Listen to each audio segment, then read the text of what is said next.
Attention parents and coaches. Do you wish you had a safe social media platform for your youth athletes? Fortunately for you, there's a revolutionary new app that helps with just that. Introducing Small Player, Big Play. Small Player Big Play app provides young athletes, parents, and coaches a user-friendly sports social media platform. The app allows users to connect with friends, make new friends, create groups, text, chat, and post pictures and videos of you and your teammates participating in your favorite sport or activity. To begin, users can simply download and sign up for the app using an email account. Younger users have the ability to sign up using their smartphone and a parent's email address. From there, users can begin to interact and engage with other users of the app. Small Player Big Play app also gives users the ability to live stream full games and events. You can live stream your event so that friends, family, or anyone in the world can see you in action. Users can also share posts from the app to their other social media accounts like Facebook and Twitter. What are you waiting for? Get in the game and share your love of sports with the world. Download the Small Player Big Play app today.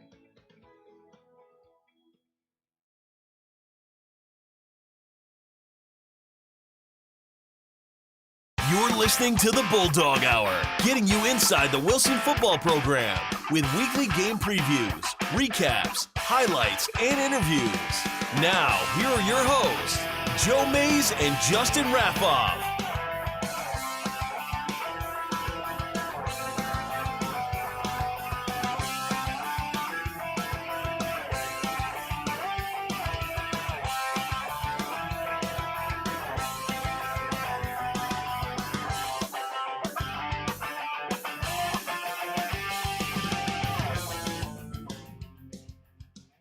Well, good evening, everyone, and welcome back to the Bulldog Hour. I'm one of your hosts, Joe Mays, and sitting across the way from me is my co-host, Justin Raffoff. Yeah, it's good to be here, and been looking forward to this one.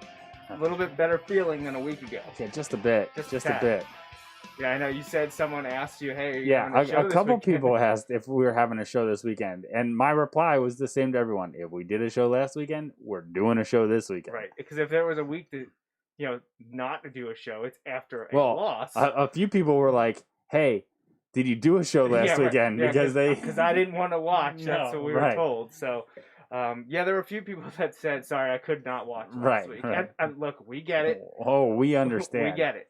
But we have to be here. We want to be here, but we especially like to be here after a it's win. a lot more fun, yes. Especially a win that, honestly, few people thought was coming after week one. Right. And it's not one of those where there's like no hope. It's just based on available evidence, there just wasn't a lot pointing in Wilson's favor going into the game, at least. So, yeah, it's always fun when, those things maybe don't go as projected in your favor. That's a lot of fun. Right. For sure. So, things went really well. Yeah. Get that victory over Manheim Township, who Wilson did not beat last year. Right. Beat the year before at their place, but then the year previous, in 2017, Township actually beat us twice. Right. The regular season one was to snap the section game winning streak, and then the playoff one ended our season. Right. So they had beaten us, 3 of the last 4 times we had played? Yeah. Twice in 17 and in 2019. Now, I know there were a lot of question marks, not for just us, but also them replacing a majority of their team. Yeah, absolutely. They had that great senior class from the class of 2020, the fall 2019 seniors. As sophomores, had the best team in Manheim Township history, right. And they were close to matching it last year before getting beaten by Central Dauphin in the playoffs, I believe even in overtime. I think it might have been double overtime. And then, that Central Dauphin team then went to the state championship. So right. obviously nothing to sneeze at there. So they were reloading, much like Wilson has been over the years. Yes. And they had a couple big guys, and we expected it to be a battle, and it was, but we came out on top, which was delightful. Yes. Delightful. Yes. Especially to do it on the road with all the circumstances surrounding right. The game and who could play. Right. It was one of those where you just I can't say speak for everyone, but like I just wasn't sure how the team was going to respond. I just didn't know, especially when you're down so many key pieces, as I'm sure we'll get into a bit. But when you're down so many key pieces at the start, and it would be easy to not pack things in, but kind of like, hold back and just be like, oh, well, feel bad for yourself and just kind of go out there and accept defeat. And that is not what happened. They battled, and they battled hard, and they weren't going to go down without a fight, and came out victorious. Not just putting up a fight, but coming out with the win. And that's awesome to see a team, and it was a team effort. And again, I know that's something will come up over and over again tonight, but just seeing it was like watching a different team in almost every aspect of the game, from literally watching plays unfold to the intangibles and emotions of the game and enthusiasm of the game. Like everything looked different this week from last week. And that's good, because most of those things would have been checked in the negative boxes in week 1. Most of those things are checked as positives in week 2. Not only was it on the road against the team that you were most likely to lose to in the section race. This was the big rivalry, and this was the big team to overcome. Right. Now, we don't know about the other teams we're going to be playing, right? But entering the season, this was seen as the matchup of whoever wins this game is likely to win the section.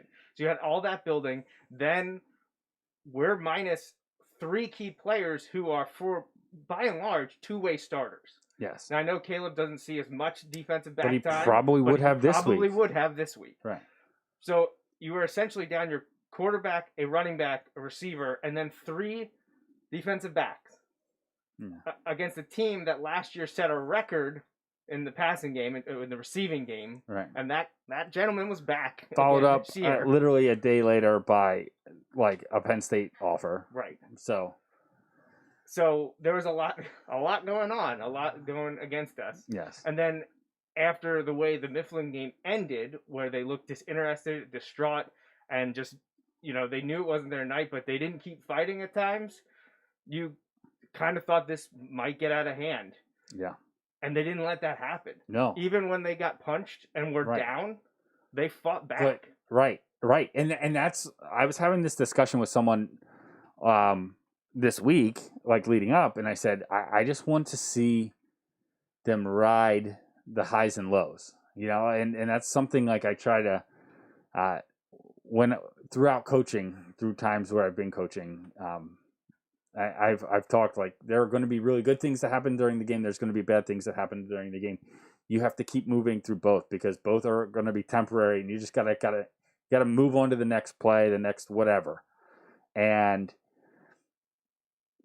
there were some highs, especially early for Wilson, and then there were some lows, and there were some times where, it could have unraveled. You give up a lead relatively late, in the fourth quarter.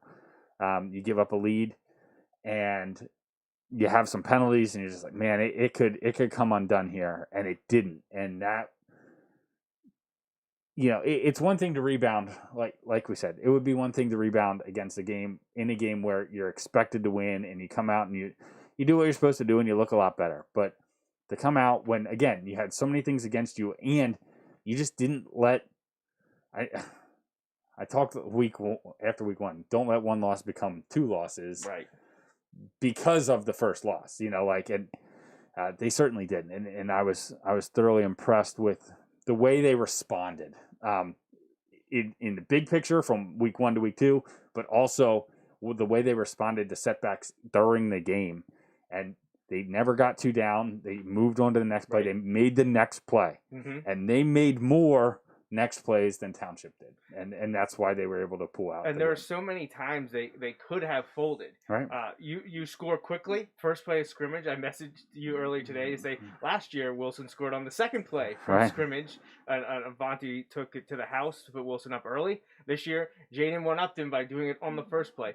However, just like last year, Manheim Township came back and answered quickly to tie the game. Right there, you could have been like, well, we had a chance and we couldn't do it. You could have gone down and out there. There was a time, especially right before half, you had kind of lost the momentum and you gave up a late touchdown inside the final minute to cut the lead from 10-3. I mean, you're still winning, but when you get a disappointment before halftime, which we saw in week 1, that could serve as a means of deflation. Right. And that didn't happen. They came out ready to go in the second half. They fought and fought and fought. They got down. We're losing the game in the third quarter, 21-17. Actually, entering the fourth quarter, like you said, they're losing the game. They kept fighting. Which was great to see. Great to see. So before we dive into it, look at some videos. Let's do our announcements and everything. And I want to make sure we thank our sponsors, Small Player Big Play, the app available on Apple and Google app stores, as well as my dad and May's Sandwich Shop, who thank them for re-upping their commitment to the show again this year. Appreciate all of their support. Make sure you visit them, ordermaze.com, and again, Small Player Big Play. Great pretzel sandwiches, by the way. Great all the sandwiches. Pretzel sandwiches are turned you onto those in the last 6 months or so, right? Yeah, and I may have ordered one almost every single time since that.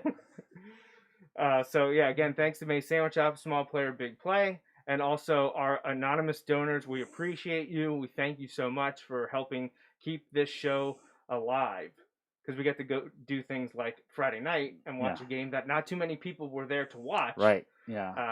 I mean, obviously, we're not there because of the Bulldog Hour, but we appreciate. We like to think that the show is important, but we understand its place. The number of times Justin and I say, "Do you know who we are?" That clearly gets us in places. Yeah, exactly. All right, and there's a few ways you can support us, not just through sponsorship or advertising, the in-kind donations. Visit the website, please, bulldoghour.com. There's information there, not just for the show, but for the Wilson football team and how to watch and support them. But then Justin's favorite, spreading the word. Yeah, like and share. There's plenty to like this week too. Plenty to like, and plenty to share. Yes, we can get behind it this week. Our next live show will be a week from now, Sunday, October 4th at 8:30, right here on Facebook, YouTube, and Twitter Periscope. Be sure to check us out and share the show when I got that post up that we're going live. Make sure you spread it everywhere to let people know that we're going to be talking about the Wilson football team. So. Quick recap on the 2020 schedule. Cocalico gone, scrimmage over, although they had a big win this over week, Manheim Central. Mifflin game done, now Manheim Township done. So we're into game 3, October 2nd, this coming Friday. It is at Gursky. I do not have any information or updates about spectators. I assume it's going to be the same way they did Mifflin, because nothing has changed right now. To expand that. The school is not planning to expand that at the moment. And again, just like the show does not get us in, the show does not make that decision. Oh, yeah. We have nothing to do with that at all. If new information comes out or if the school tells me to post something, I will do that. But as of now, I would say the status quo is going to be maintained. So whatever happens September 18th for Mifflin, if you were there for that, I would say odds are likely you will have the opportunity to possibly be there this week. If you weren't there for the Mifflin game, I doubt you're going to have the opportunity to be there for the Penn Manor game or the Cedar Crest game or the Hempville game. I don't see that changing this year. Right. So everyone needs to relax, have parties at home, and watch the YouTube stream because Wilson Media Productions will be back, and we've heard nothing but amazing things about the production quality. So many people were so excited to see how good it was with 3 high definition cameras and a production truck. And, you mentioned that some of the people we've met through covering Wilson football, who do similar but different things for other big time programs, reached out and were like, "Wow!" Like they were blown away and super impressed. And it's one of those things that we and like Wilson community can sometimes take for granted having that. But yeah, that is huge this year, and that's awesome. And Matt Centrone and crew do a fantastic job there with the students who run that show. I mean, Matt's there and he does a lot of that, but that is student run. So great job by them, and thankful that they are there to provide that. And like you said, it's on YouTube, and I know you put this out there, but You can put that on your smart TV. It doesn't have to Yep. be on like a mobile device or on a computer. Like you can stream it and watch it on TV. I know I had mentioned, and Justin brought up a good thing 2 weeks ago, and I didn't get to post it as I wanted to, of just kind of step-by-step directions, or just tell you how you can watch this from the comfort of your home, literally on your TV. You don't have to pull up your phone or your iPad or the computer. You can do it on your television. I would say most people that are listening or watching this show would have the ability to do that. There's a bunch of streaming devices, but also, as someone pointed out, a lot of Comcast boxes now have YouTube apps built in themselves. Yes, you're right. And you can just literally pull it up on your television. You don't need to buy anything else. If you have a Comcast box, it's likely that you can get YouTube on there, and you can pull up the Wilson Media Productions live stream and watch the football game on your television in the comfort of your living room or in your bedroom, wherever you have a TV with access to YouTube. You can do that, and it's a great way to do it. It was free, and if it's on YouTube, it's going to stay free. It's just a great way to watch the game. I know you're not there in person, but we have to make the best of this awkward and difficult situation. Yes. So, game this week, Penn Manor, Friday the 2nd, 7 o'clock. As of right now, I'd expect status quo in terms of spectators, and stay home and watch it on your television through the YouTube channel. All right, so I think that covers all the housekeeping. So let's move forward and watch some highlights. Let's take a little bit of a look at the big ticket recap. Yeah, let's do that. It's always a lot of fun. And let's hear what they had to say about the game. One of the more impressive wins of last week was Governor Mifflin absolutely routing Wilson Westlawn. We hadn't seen that in quite some time. The Bulldogs back at it. Things didn't get easier for them tonight. Yeah, not only did they lose big, and not only did they have a tough opponent, but they suffered a lot of injuries that they had to overcome tonight. But hey, Sam Marcinek, Wilson's back's against the wall. That's when they come out their biggest. Exactly. The Bulldogs don't lose back-to-back games a lot. Coach Joe Mays, one of their coaches at Wilson, tweeted out today, they haven't lost back-to-back games since 2003. They haven't started 0-2 since 1993. That's incredible. So they went into Manheim Township tonight with some injuries, but hey, these are the Wilson Bulldogs. They can get the job done, whether it's defense, special teams, offense, you name it. These Bulldogs are going to come to play. Caleb Brown not at quarterback tonight, so they had to get some things going on offense. And how about this first play of the game? They hand it off to Jaden Jones, takes the handoff, starts in, cuts outside, breaks free for a 65-yard touchdown. Jones to the house, just 12 seconds into this one. It is 7-0 Wilson. Ensuing Manheim Township drive, Evan Clark drops back, hits Cade Clancy across the middle. He breaks a tackle, finds the end zone, 44-yard strike. That ties it at 7. Later in the first, Jack Wagner back to punt. This one, not his best, but it works out for the Bulldogs. Blue Streaks touch it. Bulldogs jump on it and take possession. Big play for the Wilson special teams there. Wagner redeems himself here with a 29-yard field goal. That puts the Bulldogs up 10-7 in the first. Midway through the second, same score. Township back to punt. Ethan Capitano breaks through, blocks it, scoop, and score. I talked with Ethan this week at practice. He said the defense and special teams were going to have to play huge in this game. It is 17-14 at the half. 4 minutes left into the third. Same score. Cade Clancy gets the handoff, goes outside, 7-yard touchdown. Blue Streaks with their first lead of the game. It is 21-17. 2 minutes into the fourth. Wilson in territory. Gavin Lenhart gets the carry, breaks free up the middle. 42-yard score. Bulldogs take back the lead. It is 24-21. One Lenhart not in the lineup. Gavin is making plays. Blue Streaks quickly get down to the Wilson 11, 4th and short. They get it on a quarterback sneak, but called for illegal, pushing the runner forward. So instead of kicking 33-yard field goal, they go for it. Pass is complete. Wilson swarms the ball, tackles Elijah Fonseca short. Bulldogs take over there with one. Oh, here we go again. Wilson goes 3 and out. Township left with 3rd and long. Big sack by the Bulldogs. This defense, time and time again, coming up big. And then with 1:23 left, Bulldogs on the 15. Jaden Jones up the middle, looks bottled up. Look at that run. Breaks free, over 200 yards, 2 scores, absorbs the contact as he goes into the end zone, but he doesn't care. That puts him up 31-21. Blue Streaks would get a late score, but this game was all about Wilson. They bounce back after that week 1 loss. They win it 31-28. You guys mentioned it, the injuries. They overcame those. The defense rose to the occasion, and Doug Dom's celebrating with his team. All right, so that was a majority of the 69 News Big Ticket highlight package, which we appreciate. Love when those guys are at the game. Obviously, it means it's a big game, and it certainly was coming out on top. Led the Berks County portion of the show, and yeah, so always ideal. Now I do have one more thing from the Big Ticket because this week one of our players was nominated for Triple Hot.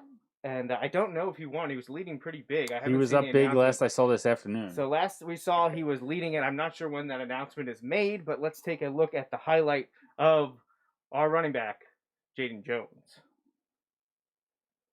Here after that win right there, Wilson Westlawn's Jaden Jones, 257 yards, 2 touchdowns, but not more impressive than that one right there. He refuses to go down. Jaden Jones, again, 257 in the win. He even absorbed. So that was a huge play there towards the end of the game. And again, that was courtesy of 69 News and the Big Ticket. Definitely check them out every Friday evening for game recaps. Yeah. And, we got some highlights there. We'll watch the huddle stuff now as we talk about the game, but it was great to have those highlights to watch, and covered a lot of stuff we already talked about. Yes. Yeah. From the opening kick, the ball, it was another kick that was not going to be able to necessarily be returned. It was kicked towards the corner, and it hit the ground. But instead of bouncing out of the end zone, it bounced out at like the 2 or 3 yard line, which again doesn't sound like a big deal. Except then instead of getting the ball at the 20, you're getting it at the 35. So 15 yards. But like I turned to you and was like, that's one more like lucky bounce than we got all of last week. Right. And now that can change in an instant. And like we said earlier, there were plenty of ups and downs, but there were a number of times where and including that opening kickoff where things just bounce and you're like, hey, maybe things aren't all against us tonight. Like maybe things will break our way a couple times. And whether that's real or not, if you have that thought, not that the players are thinking that, you know what I mean? But like when things go your way, it just helps keep that positivity going. Oh, for sure. So let's talk a little bit more about the game. We'll play the huddle game recap like we did last week. Again, this is from Wilson's perspective, so we're gonna see a lot of good stuff this week. So let's take a look, about 2 minutes or so here of the huddle recap of the game at Township. We already mentioned big one to start, kick us off. 65-yard touchdown run by junior running back and linebacker Jaden Jones. He had a monster game. Actually, I pull up the stats so I can talk about that side by side of what he was able to do. And I feel like it's even like more impressive because everyone knew we were going to need it out of him. He's running back 1A. He's not like a true backup running back, but Mason is there, but Jaden is more than capable, as he showed on Friday night. But like that like he's the guy, with a backup quarterback that you're gonna probably try and be able to run the ball a little bit more. Like everyone knew that, and he was still able to, even on the first play, break one off for a long run and finish it off by getting in the end zone. Yeah, Jaden finished with 29 carries. 29 carries for in a high school football game. 237 yards. Wow. That's just rushing. So he had quite a good evening down in Neffsville, and Wilson was able to chip in a little bit more on the back of Gavin Leonard, who rushed 3 times for 44 yards, none bigger than his 40-plus yard touchdown run, which was incredible. It was fun to watch him last year as a sophomore come in when the game was in hand and run some people over. Now getting to see it during varsity time, I think he almost in meaningful minutes. Right. He got some carries in a bunch of games last year, but like I think it was Penn Manor was one where he broke one long and got tackled. He got tackled like 2 or something, and then Nick Williams took it in for the quarterback spot in the next few plays. But this one, what a huge moment, huge spot for him to break through and score that long touchdown, which we had just seen. Now we're watching Jaden's touchdown here to put Wilson up 31-21. A little bit of a skirmish after that. touchdown run, and so I think initially the first call was the unsportsmanlike conduct, right, or personal foul, unnecessary roughness. Maybe that's probably what it was. Something. Because Jaden got hit well after he was in the end zone, hit high. Right. To his credit, he didn't react at all. No. Some of his teammates did, which got another flag thrown. And then then they were celebrating down where they weren't to be, which was another flag. But thankfully, Township also got another flag, and all 4 penalties ended up being 2v2, and it canceled things out. So no one really saw much materialize from the scrum. But yeah, final score is not correct on this. So good job, Huddle, as it says 28-24. So that's not ignore even that close. score. I'm not sure why it says that. They're missing a touchdown from us. Which I wonder if it doesn't count, if it miscounted the punt return the punt block because it wasn't like it could be. I'm not really sure why. Yeah, I don't know why it did that, but yeah. So we talked a lot. We mentioned Jaden and Gavin. And some gutsy throws from backup quarterback Gannon Brubaker. Huge one to convert a 3rd and 16 to Corey Powers, down there, which was a great made a throw, great catch, and the drive didn't amount to anything, but it gave them breathing room, and it flipped the field. Right. Instead of punting from like 15 or whatever, you're punting from like the 40 or something. There's that old cliche that like in football, you need every possession to end in a kick.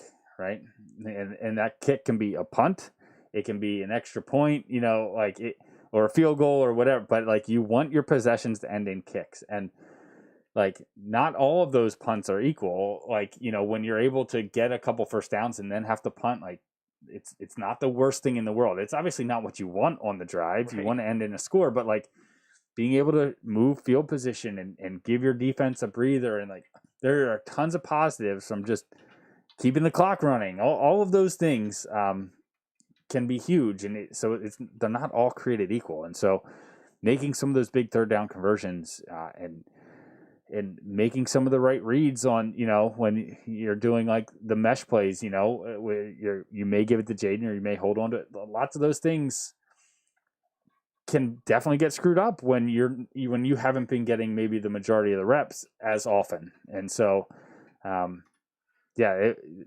Nice job by Gannon and Jaden, and we kind of joked like, while it may be the new, for Friday night it was the new varsity, kind of lineup in the backfield there. We've seen that group be together for a while, so yeah, it was a lot of fun to see a lot of the playmakers. Friday night, the names we said were guys that now you and I both coached. Right. For the first few years, it was guys that you coached and guys that I knew, which was cool. But like, it is cool getting to see some of the kids. Yeah. Well, this senior football class is your first one. You're coaching with me and Coach Fernslow out west. Yep. So it's fun to see these guys running around as guys that we had as 8th graders at West Middle School, and. Yeah, guys stepping up. That was the theme. You knew it was going to have to be done. You got sophomores and juniors stepping up. You have a freshman playing on the offensive line. Yeah, who stepped in. A couple injuries that occurred and stepped in and played really well. Likely to get a start this week. It's looking like that's distinctly possible for freshman Jack Dendel along the offensive line. So there's young guys mixing in with some seniors who have stepped up, which is great to see. Great to see. Now. Wilson, you heard the stat I had sent out on Twitter, and Sam grabbed it at WFMZ, and they started the big ticket segment about it. Wilson hadn't started 0-2 since 1993. Thankfully, we can add another year to that. No more back-to-back loss talk either. That last happened in 2003. However, Manheim Township drops to 0-2 for the first time since 2010. So it had been a bit of time since the Blue Streaks were in this position as well. They'll be okay. They're still going to be a force. I expect them to win the next 4 games. I expect them to win their next 4. I do. So they'll be sitting at 4-2. We'll see what that means for them. And the power ratings. Remember, District 3 has reduced the 6A field to 4 teams this year. What's going to be interesting is LaSalle, because the Philadelphia Catholic League just reinstated, but like it's going to be a different time frame. Like it's going to be weird. But they had already picked up games, so like what are they going to do? I have no idea, but. The power ratings system, which is complicated to begin with, will be even more complicated this year. But yeah, for sure. So, and they've already started updating them. Those are updated weekly. Yep. Now, as it stands, I don't know that all the teams have entered the information. That is not new for 2020. Of No, that all is the not things, new. like, that is not something new. that happens every year. So I guess with the number of teams that have decided not to play, a few of them being 6A, there are currently only 15 teams eligible for the District 3 6A playoffs. And at the moment, Wilson is not in the playoffs. So obviously it's early, 2 games in. You have, technically 4 games left before the deadline. Because remember that last game that is supposed to be at Manheim Central, even if it would be played, does not count towards playoff seeding. Right. So Wilson has 4 games left at versus Penn Manor this week, at McCaskey on the 9th, host Cedar Crest on October 16th, and then host Hempfield on October 23rd. That game and the games played that weekend are the last games that count towards the power rating formula to determine who makes the playoffs. And if you're in that top 4, you don't play that last game on your schedule. Right. You would play the playoff game. So as of now, Wilson sits 6th in the power ratings, behind Hempfield, who you get to play. Who's 2-0? No, they're 1-1. They lost to Exeter. Oh, that's right. They lost to Exeter. Hempfield lost in week 1 to Exeter in overtime, but they won this week over Penn Manor, 40-7. In the 4th spot is York William Penn, who are 2-0 and are new to 6A this year. They had been 5A previously. Central York off to a huge start. Yeah, and that's one I've heard a few people talk, like, it's not the same old. It may not be the same old Central York. New coaching staff there, some D1 talent there.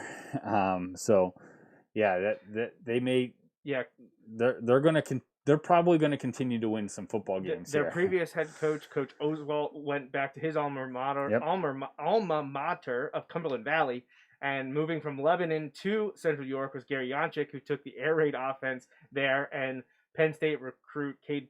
I believe it's Cade or is it Bo? I think it's Bo. Yeah, I think Cade was the brother. A Privula brother, right? Yeah. Is the quarterback there. I believe a junior, and he threw for like half of last year's total touchdown passes in week 1 this year. Yeah. So I think he's enjoying the new air raid offense there, and their team's off to a 2-0 start. They're in spot 3. Second place with only 1 game played is Central Dauphin, who are returning a ton of talent from a team that went to the state championship last year. Including their junior quarterback. This year junior quarterback. And right now, according to this, holding the number 1 spot is Dallastown. Okay, and they'll play Central York. But they're at 1-0, and I thought they would have had a second game unless there was a cancellation or postponement. Right.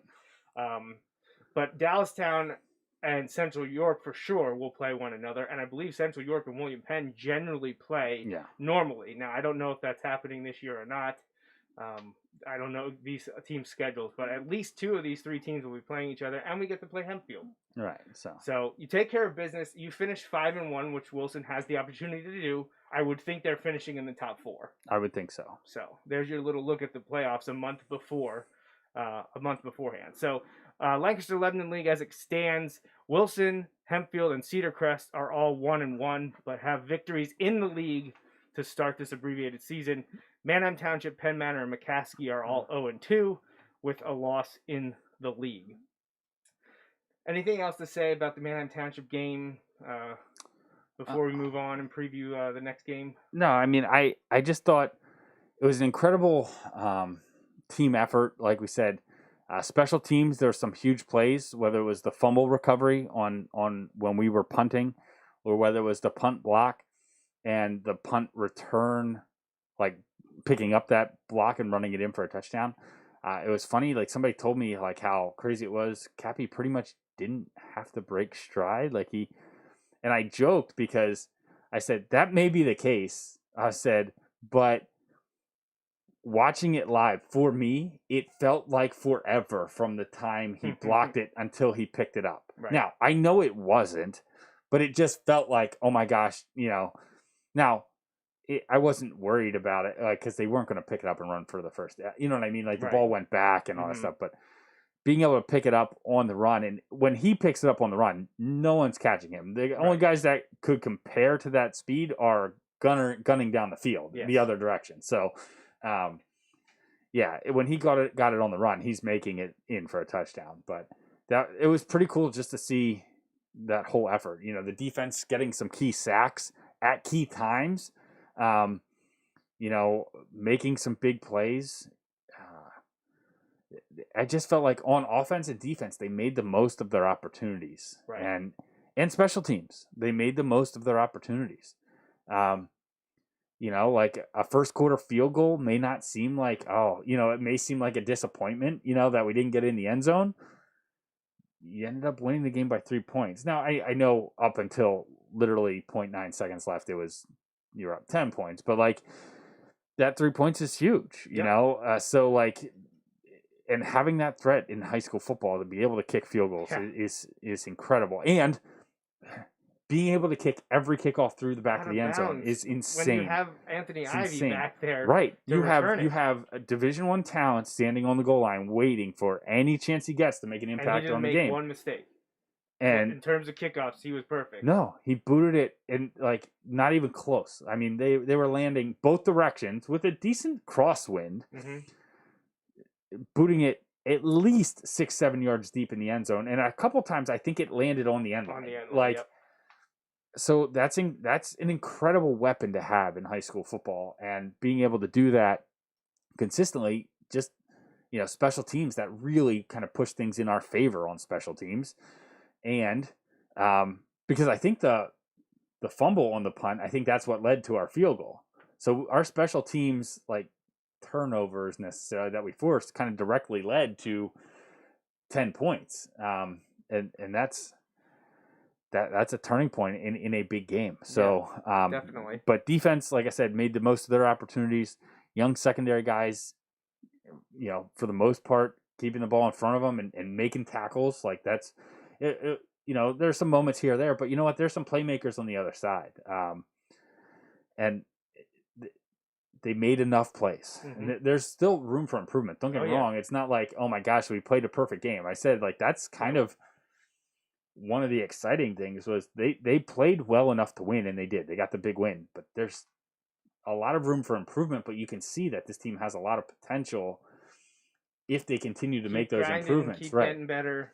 But also just the passion that they played with on Friday night. The sideline was up. They were amped. They were so excited. They were cheering each other on. It was great to see. Great to watch. Right. They were all so into it the whole game that it was a lot of fun to watch. It was a lot of fun and it was a privilege to get to be there. Really. To be able to watch it and.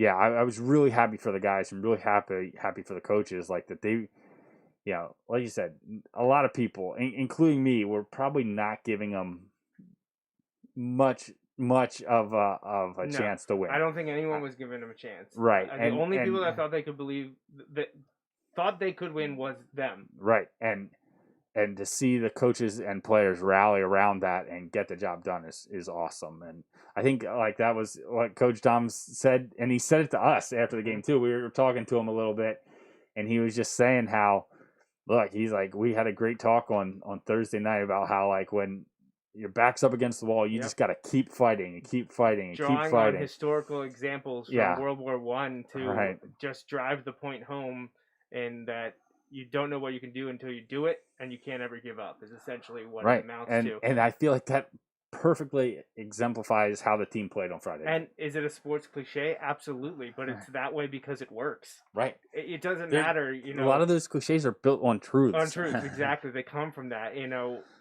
You could play a team 10 times, 50 times, 100 times, but if the one that matters is the one you win, that's all that matters. Right. And hey, they dug deep and got that victory. Let's talk a little bit of stats before we go to Penn Manor. Team-wise, first downs, 13 for Wilson, 22 for Township. We talked about it while we're filming. Yes, yeah. Bend, but don't break. And that happened often Friday night.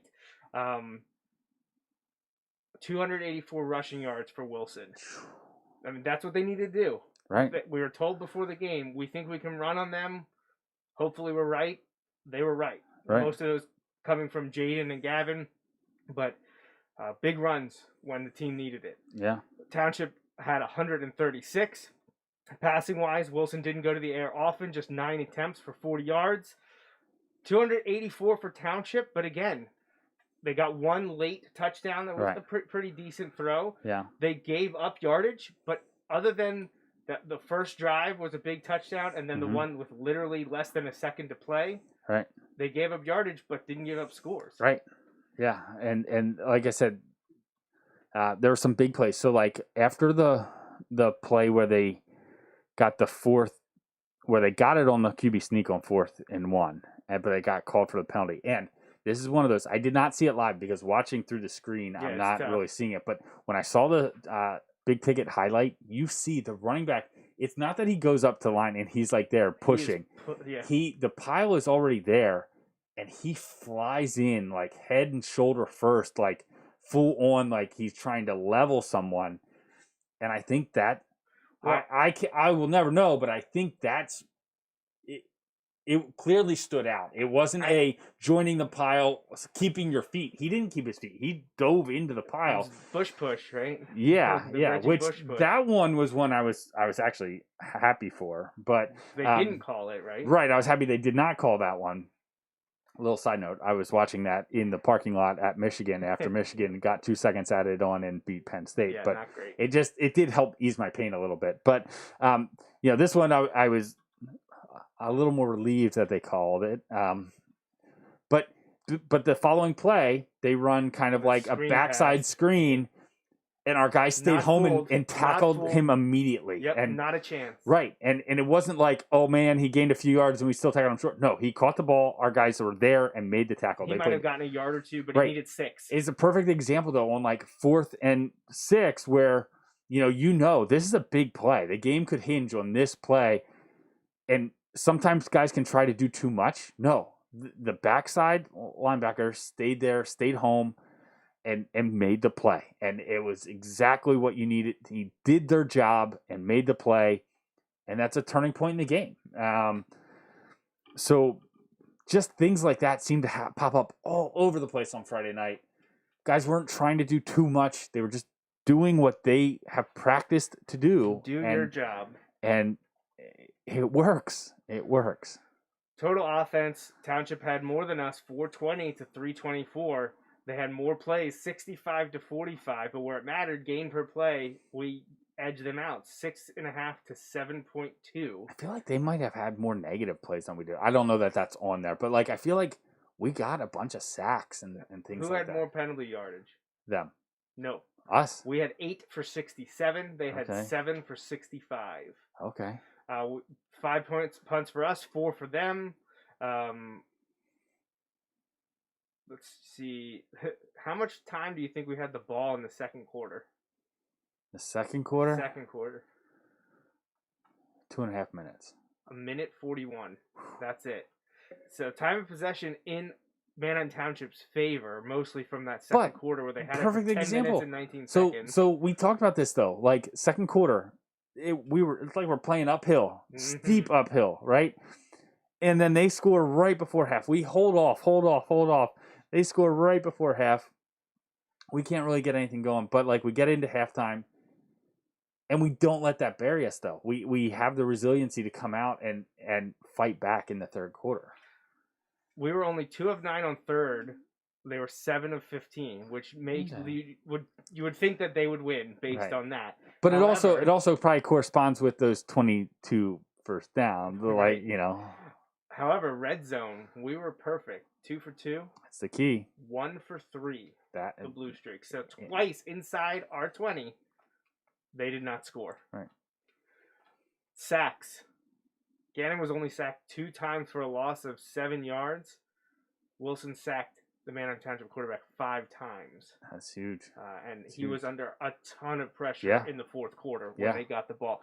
Their offensive line, I think, got tired. They could not handle the speed of Capitano, Schrufer, the blitzing linebackers. Santana came off the other side. And then Jeff Colson up Yep. the middle. There was always someone applying pressure. And there's a few times they could add a few more of the sacks as well. So speaking individually, let's get to our player of the game.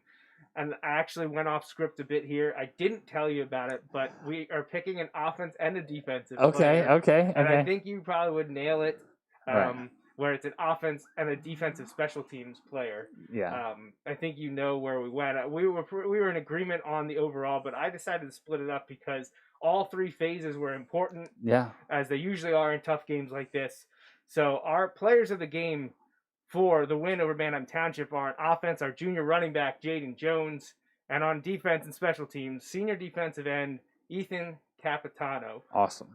Block punt, scoop and score, which is, I believe, the second time he's now done that in his career. And also contributing on defense. Had some big sacks. Sacks and Just, pressures. Right, and right, rushes. yeah. I'm thinking of the one sack where he was running away from our vantage point towards the Wilson sideline and catches him and tackles him. That was in the fourth quarter. Yep. But yeah, the pressure, that speed he has is really, really essential off the edge there. Yeah, so it was tough because there were a few defensive players, special teams guys that you could have talked about. Matt Schrufer, the senior defensive end, 5 tackles, 2 of them for loss, and one of them being a sack. Again, really amped up the pressure in the fourth quarter. Adrian, you already mentioned, he had a sack. Jaden had a sack also. He was chipping in on offense, but he also plays linebacker. But it just seemed that Ethan Capitano, when you combine the punt block touchdown return and then a big sack in the fourth quarter and the other breakups, tackles for loss, total tackles, and the pressures, it just seemed like it would be nice to have 2 guys take home the hardware from us this two week. guys earned it. And like you said, there were some other guys who probably could have been in there too. But it's a good problem to have when we have to figure out which of the players with great games, are we going to pick. That's a good problem to have. Mm-hmm. So for sure. And we got to see, we talked about 3 significant senior contributors, not just on offense, but on defense, taking a back seat this week. So you got to see, now Cameron Jones started last week and was back, but he's only a sophomore. But you had juniors, Josh Drake, who played a lot of time last week, stepping up, playing the entire game this week. Nathan Capitano, Ethan's younger brother, sophomore, playing in the 2-deep secondary.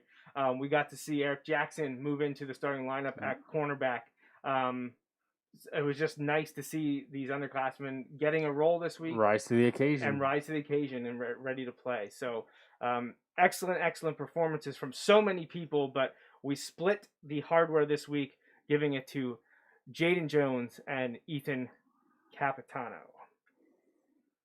All right, so the final part of the show, we're going to talk about the Bulldogs' next opponent again this Friday, October 2nd. Wilson returns to Gursky Stadium to take on the Penn Manor Comets, who we mentioned are off to a rough start again this year, falling this week to Hempfield, big, 40-7. So the Comets come to West Lawn under Coach John Brubaker, sixth season in charge, and coming off 2 losses and not looking much better this year than they have the last few years. Playing a Wilson team that could be getting healthier. We don't know for sure. It would be nice to see 1 or 2, or all 3 of those guys come back. But you kind of alluded to it earlier. Like, we saw a couple offensive linemen get dinged various times throughout the game. Not really much, update there. But you hope that those guys are good to go. But when called upon, Jack Dendel was able to step in there. But yeah, so. Yeah, hopefully we're getting healthier. Those guys with another week, hopefully we start to get some of them back. But yeah, none of them were season-ending injuries. They are hopefully brief. If 1, 2, or 3 of them would miss this week, hopefully with the experience that the backups and their classmen have gotten and playing on paper slightly weaker opponent than you've played the last 2 weeks. You hope that a game plan can be worked around to Right. help these guys get even more confidence What and experience. what I don't want to see is kind of what we saw last year. Now it's kind of flipped. I believe we were at Penn Manor the week before we were hosting Manheim Township last year. Yeah, you're correct. And in a game that Wilson should go in and handle their business, in the end they did, but not in the manner that is expected. And kind of like the whole first half, like it wasn't like it was out of control, but it wasn't going the way it should. And I can't help but think that last year some of that was, overlooking Penn Manor and looking ahead to that big matchup with Manheim Township. It's reversed this year, but again, coming off of that really big, emotional win on Friday night, looking at a team that got blown out last week, it could be easy to overlook and say, oh, not literally say, but, through your actions, basically not take them serious and show up thinking, oh, well, we'll win because we're supposed to win. And that's not how it always plays out. So hopefully that's not the case. And the guys are able to, like you said, regardless of who's back there, they can figure out a good game plan and put the effort in that they put in last week and handle their business. Yeah. And we'll see. Penn Manor comes in, already down 0-2, not having great performances the first 2 weeks. Generally, even when Wilson struggles against lesser opponents, it tends to be on the road. Like you mentioned, we were at Penn Manor down in Millersville last year. They have to come to Gursky. My bigger issue or question mark about it starting fast would be in 2 weeks when we have to go to Lancaster to play at McCaskey. Yeah. That would be the one that would concern me more so than this week, just because of the being at home factor. And also learned that it will be senior night this week. Prior to the Penn Manor game. They're doing the football aspects of senior night early. I believe 5 o'clock pregame will be the football activities. And then at halftime, they'll be honoring the band and cheerleader seniors. Obviously, that doesn't change anything spectator-wise, but that's why they're trying to get parents of all these people into the stadium. They're going to do senior night this week. It was supposed to be prior to Mifflin, but then with all those things changing leading up to the game, they pressed pause. They're doing it this week now before the Penn Manor game. I do not know if that whole thing will be televised. The halftime one certainly will, but I do not know if the football one will be because it's so early. Right, yeah. But that will be happening prior to the Penn Manor game, honoring our seniors. Football, cheerleader, band, and then if there's any trainers, managers, everyone associated with the team and the Friday night event will be honored for their commitment to the school over the last few years. All right. Anything else to say? Anything to add? No, just, it was a great win on Friday. It was a great team effort.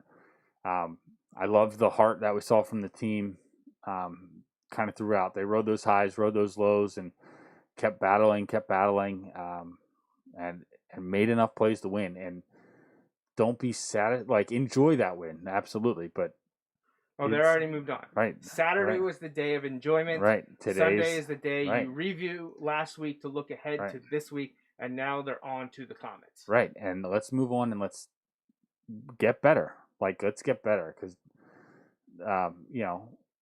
while week 2 wins are awesome, that's not the end goal. So keep going, keep getting better each week. Hopefully we can continue to get healthier, and keep improving and building upon the changes. Imagine there's a lot of room for improvement after week 1.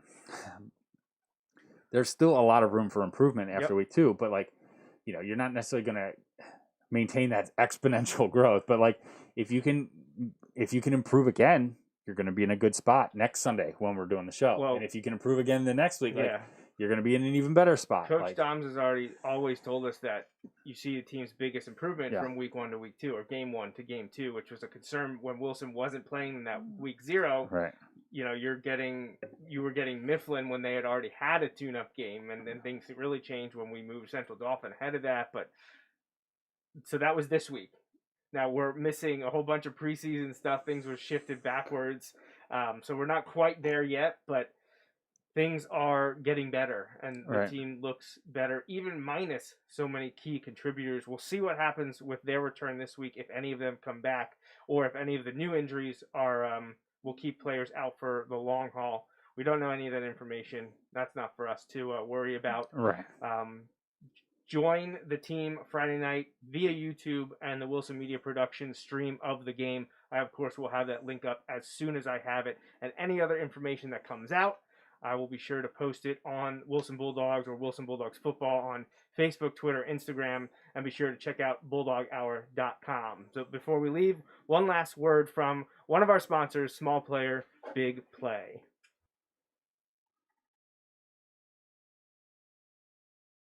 Introducing Small Player Big Play app, the all-sports social media app for young athletes.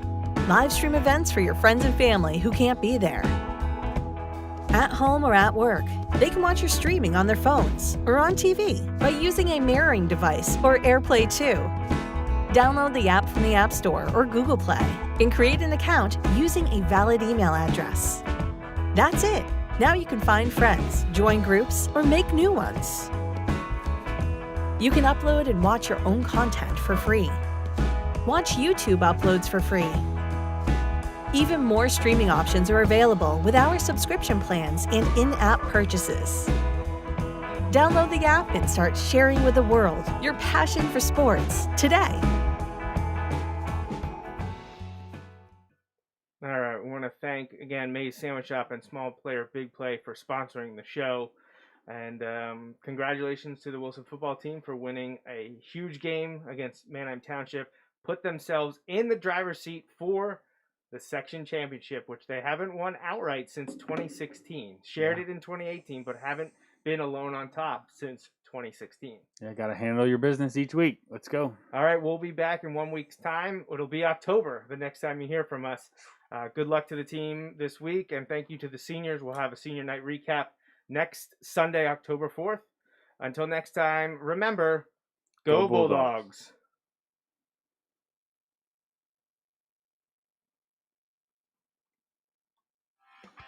Thanks for listening to this week's episode of the Bulldog Hour. Want more Wilson football?